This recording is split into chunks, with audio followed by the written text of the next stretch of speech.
tumeongeza budget ya kusomesha wa Kenya kutoka bilioni 500 mpaka bilioni 700 mwaka huu. Tuhakikishe hakuna Mkenya anakosa nafasi ya kusoma.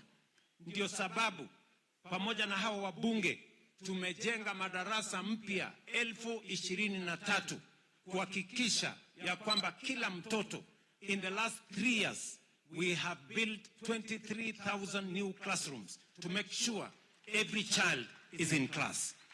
Ndio sababu tumehakikisha kwamba vijana wetu wa kwenda university na TVET pia tumeongeza pesa yao ile ya Higher Education Loans Board, na tumeweka new funding model ambayo inahakikisha kwamba kila mtoto wa Kenya, hasa watoto kutoka jamii maskini, tunawapatia scholarship na loan 90%, tuhakikisha kwamba hakuna mtoto wa Kenya anabaki nyumbani kwa sababu mzazi wake hana uwezo.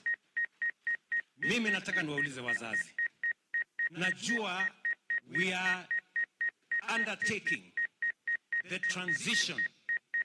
the last transition in our competence-based education. This month, we undertook the transition from primary school to junior school. We are now undertaking the last transition in the competence-based education framework from junior school to secondary school.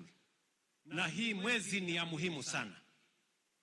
Ndio sababu kabla ya watoto kufika shuleni